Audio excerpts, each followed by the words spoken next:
जय श्री कृष्णा। आप सबका मेरे YouTube चैनल पर हार्दिक स्वागत है।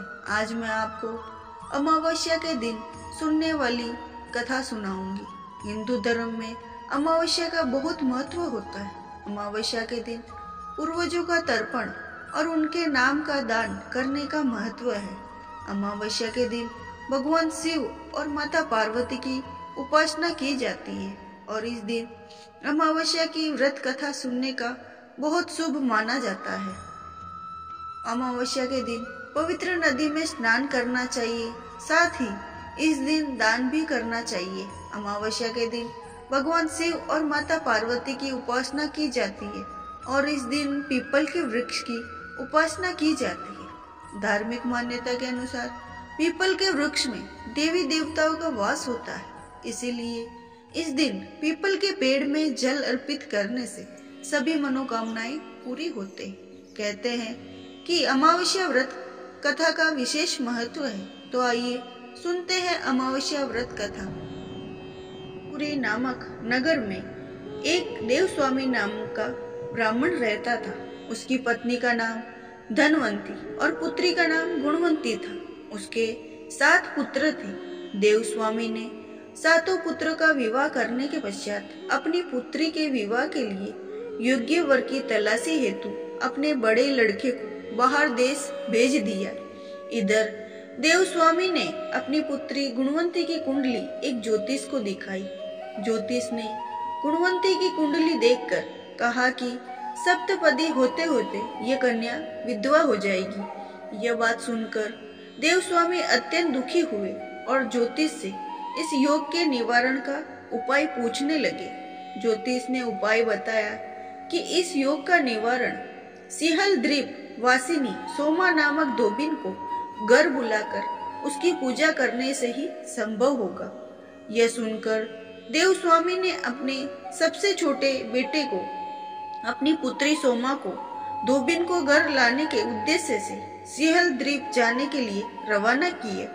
वे दोनों समुद्र के तट पर पहुंचकर समुद्र पार करने का उपाय सोचने लगे, लेकिन उन्हें कोई उपाय नहीं सूझ रहा था।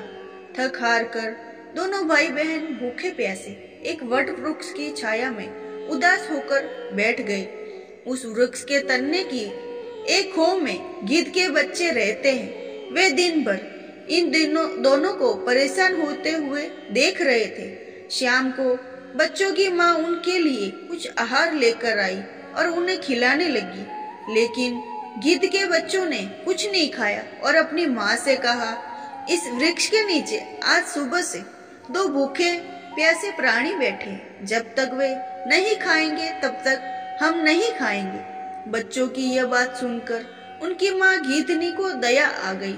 उसने दोनों प्राणियों को देखा और उनके पास जाकर कहा, आपकी इच्छा मैंने जान ली है।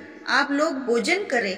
कल प्रातः में आप लोगों को समुद्र पार सोमा के घर पहुंचा दूंगी। गिद्धनी की बात सुनकर उन दोनों भाई बहन की चिंता कम हो गई। दोनों को अत्यंत प्रसन्नता हुई। उन्होंने गिद्धनी को प्रणाम कर भोजन किया।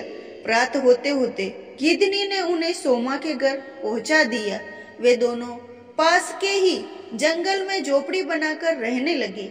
उन्होंने अपनी सेवा से सोमा को प्रसन्न करने का निश्चय किया। वे प्रतिदिन सुबह अंधेरे में उठकर सोमा का घर झाड़कर लीप पोत दिया करते थे। सोमा को हर रोज इतने ढंग से अपना घर लिपा पोता एवं साफ सुथरा देखकर आश्चर्य होता था। एक उसने अपनी बहू से उसके बारे में पूछा तो उसकी बहू ने बताया कि हम लोगों के अलावा और कौन ये काम करने हमारे घर आएगा।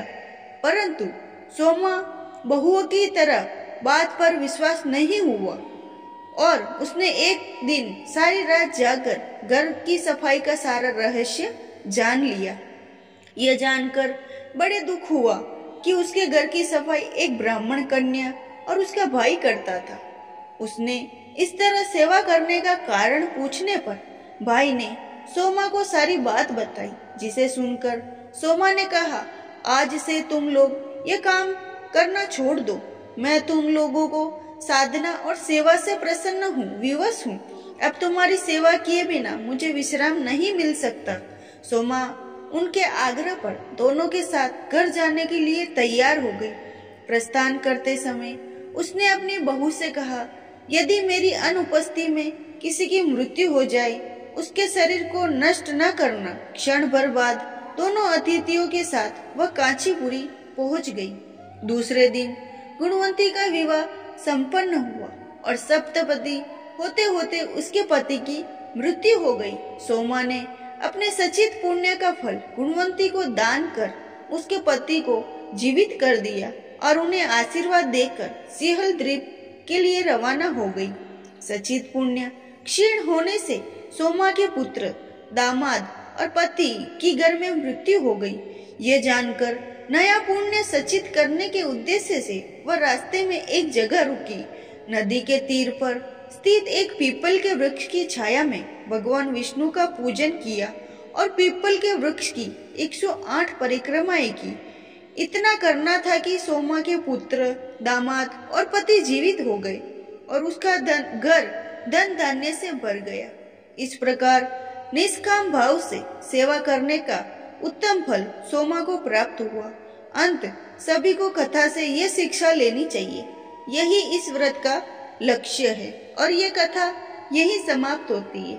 अगर आपको मेरी कथा अच्छी लगी हो तो मेरे चैनल को सब्सक्राइब करें और मेरे वीडियो को लाइक करें और वीडियो को ज्यादा से ज्यादा शेयर करें। आपका बहुत बहुत धन्यवाद।